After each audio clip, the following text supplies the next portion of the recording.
সম্প্রতি একজন নেতা বলেছেন মোল্লারা অন্য মানুষের ঘরে খেয়ে অন্যের ঘরে থেকে আবার 500 টাকা হাদিয়া পেলে নাকি ফতোয়া পরিবর্তন হয়ে যায়। ঢালাওভাবে এভাবে বলা কতটা সঠিক, আপনি কিভাবে দেখছেন? 500 টাকা 1000 টাকা যারা মানুষের ঘরে খায়া লিল্লা খায়া যারা বড় হইয়া বড় বড় কথা বলে, এদের কোনো সেন্স কাজ করে বলে আমি মনে করি না। যাদেরকে 500 টাকার জায়গায় 1000 টাকা দিলে ওয়াজের বা মোনাজাতের ভাষা পরিবর্তন হয়ে যায়, এরা হইল মোল্লা মুন্সি।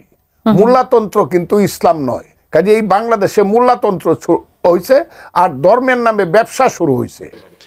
দেখেন, প্রথম কথা হলো হুজুররা অনেকেই মানুষের দান খয়রাত হাদিয়া তোহফা এগুলো দিয়ে চলে। দান খয়রাত এদেশে কেউ জোর করে আদায় করে না, এটা খুশি হয়ে মানুষ দেয়। হুজুরের একবেলা খাওয়াইলো বা 3 বেলা খাওয়াইলো, হাদিয়া দিল, তোহফা দিল, এগুলো কি হুজুররা চাঁদাবাজি করে আদায় করে?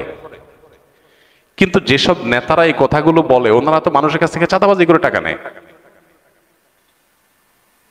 রাজনৈতিক নেতারা, আমি সবাইকে ঢালাওভাবে বলছি না, রাজনীতি করতে গিয়ে নেতা হতে গিয়ে মানুষের কাছ থেকে চাঁদাবাজি করে টাকা নেওয়ার কালচারে যারা অভ্যস্ত বা যেই সোসাইটিতে সেরকম কালচার পলিটিশিয়ানদের মধ্যে অনেকের মধ্যে আছে, বিভিন্ন দলে আছে, সব দলেই কম বেশি আছে, এই কালচারে যারা ডুবে আছে তারা যদি আলেম সমাজকে বলে 500 টাকা 1000 টাকা মানুষ আল্লাহর রাস্তায় দিলে খায়, তাহলে এটা হলো চালনি সুইকে যে বলে তোমার পেছনে ছিদ্র আছে ওই রকম।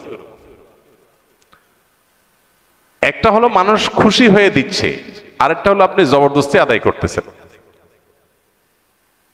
জবরদস্তি আদায় করে চাঁদাবাজি চলা কালচারের মধ্যে ডুবে থাকা একটা মানুষ যদি আলেমুল আমাদেরকে এ ধরনের কথা বলে, সেটা হলো সবচেয়ে লজ্জাজনক অধ্যায়, সবচেয়ে দুঃখজনক অধ্যায়। এই টোনে কথা যারা বলতো তারা তো পালায় গেছে দেশ থেকে। একসময় যারা এই টোনে কথা বলতো তারা এখন পলাতক।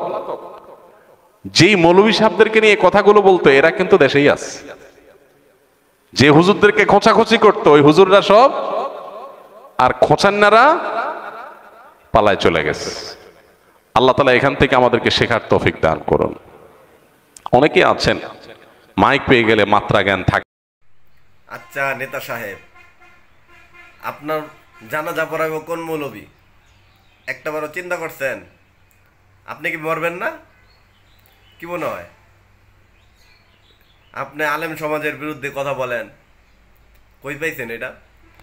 বাংলাদেশের যেথায় হোক, পৃথিবীর যে কোনো জায়গায় আলেম ওলামার বিরুদ্ধে যারা কথা বলবো তাদের ধ্বংস অনিবার্য। এই কথাটা সবসময় মাথায় রাখবেন। তাই সবাই সাবধান, কেউ কখনো আলেমের বিরুদ্ধে কথা বললেন না। ধন্যবাদ সকলকে ভিডিওটি দেখার জন্য।